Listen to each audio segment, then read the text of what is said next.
everybody? My name is LB the Realist, and this is Surrealistic Studios, Surreal News, where the real is surreal. So, Iran claimed Monday it had arrested 17 Iranian nationals allegedly recruited by the Central Intelligence Agency to spy on the country's nuclear and military sites, and that some have already been sentenced to death. In a Monday morning tweet, President Trump called the report of the arrest totally false. Let's see here.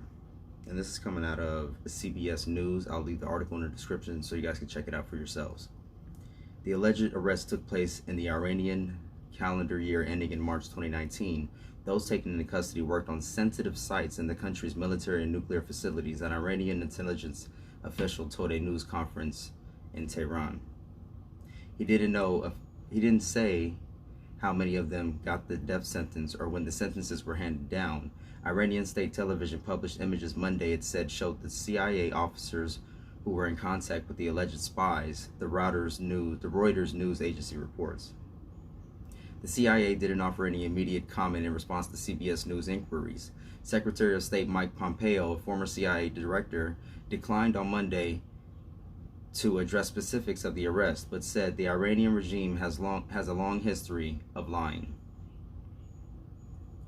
It's part of the nature of the Ayatollah to lie to the world, he said. I would take with a significant grain of salt any Iranian assertion about actions they have taken. Pompeo, speaking from Orlando, Florida, told Fox and Friends that Iran has for 40 years behaved in ways that normal nations don't. You don't take other countries' citizens and hold them hostage for political gain. I think this is just further evidence of the outlaw nature of the Iranian regime. The Iranian announcement came as Iran's nuclear deal with the world's powers is unraveling and tensions have spiked in the Persian Gulf region. The crisis stemmed from President Trump's decision to pull the United States out of Tehran's deal last year and intensify sanctions on Iran. Announcements like Monday's are common in Iran, Reuters notes, and are often made for domestic consumption. But the timing might indicate Tehran is taking a tougher stand amid the latest tensions, Reuters adds. The Iranian official didn't give his name, but was identified as the director of counter-espionage department of Iran's intelligence ministry. Such a procedure is highly unusual in Iran. Officials usually identify themselves at news conferences. It is also rare for intelligence officials to appear before the media. The official claimed that none of the 17 who allegedly had sophisticated training has succeeded in their sabotage missions. Their spying missions included collecting information at the facilities they worked at, carrying out technical and intelligence activities, and transferring and installing monitoring devices, he said.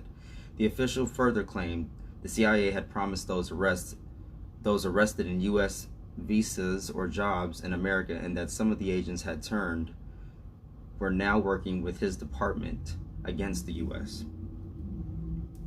He also handed out a CD with the video recording of an alleged foreign female spy working for the CIA. The disc also included names of several U.S. embassy staff in Turkey, India, Zimbabwe, and Austria, who Iran claims were in touch with the recruited Iranian spies. Occasionally, Iran announces detentions of spies it says are working for foreign countries, including the U.S. and Israel.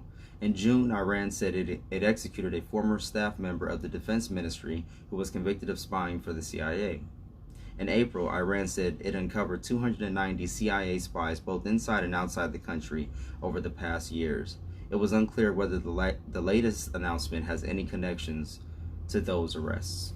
And again, this article is from cbsnews.com, and I'll leave that in the description so you guys can read it for yourselves. So this is just the latest in the tensions that are arising, from Iran and from the United States and the UK. This is after the UK seized one of Iran's boats and ships, and then Iran got one of the UK ships, and it's just a big mess right now. It's a very big mess, and I'm not sure what's gonna happen next.